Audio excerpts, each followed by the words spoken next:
So your boy finally got his girlfriend. It only lasted 3 days, but hey, your boy should see it. Game is game. Progress is progress, right? I'm not quite sure. Let me tell you what happened.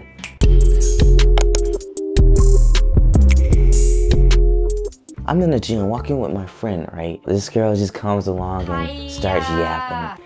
And I'm like, who is she? And then she started saying some weird stuff, and off the rip, red flag should have been going everywhere inside my head. Those red flags were, let me just give you an example. Let me into character. I named both of my boobs. One name's Carly and one name's Bobby. She essentially named both of her breasts different names, and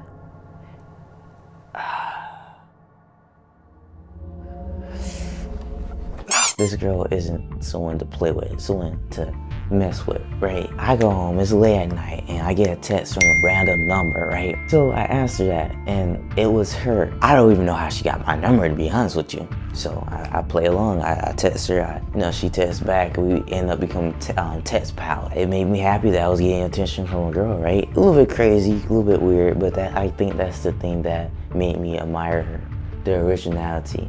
It wasn't copy and paste with her. You would never know what she was gonna say next. You know what I'm saying? She had personality. A strong one, but a personality. Moving on to when we started dating. The first hangout, we went to the movies, and I could not tell you for the life of me what the movie was, because I was thinking for an entire hour on how I was gonna wrap my arm around her. What was gonna be the excuse? How was I gonna do it? And I finally settled with this.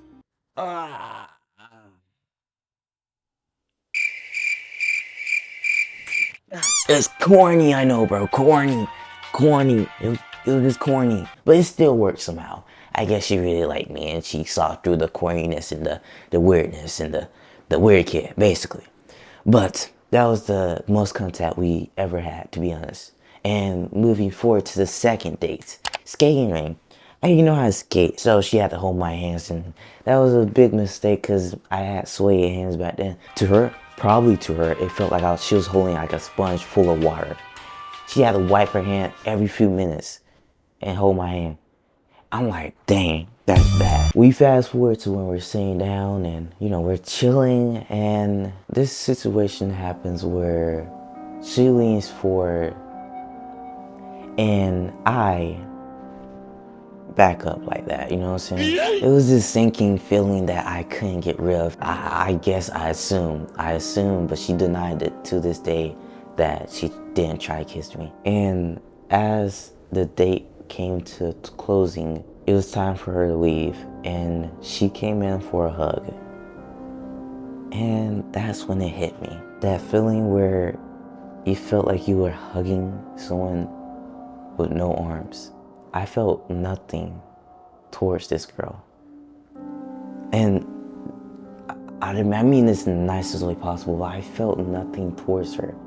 There were no sparks, no butterflies besides her being just a girl. It was more like no attraction towards her. Now I went home thinking, why do I feel nothing when I'm with her, right? And it finally hit me. I wasn't in love with her. I was in love with the feeling of being wanted. And that's what it was. That's what it was. And I knew I had to end it. And how was a big and good question. How did I tell this girl that I wasn't in love with her to begin with? How did I tell her that I'm not attracted to her at all? And the option I came up with is, you don't. You lie. Well, that's what I did. And I regret doing it. I wish I could have been honest and been more direct. But I wasn't back then. I was more of a sugarcoat things, be around the bus, don't hurt her feelings type of guy. I was more of a pleaser than a speak my mind type of guy. I learned from my mistakes over the past that you can't always be that pleaser. Sometimes you gotta say what you gotta say, whether people like it or not, whether they want to beat your ass for it, or whether they get feelings over it. You gotta say what you gotta say, man.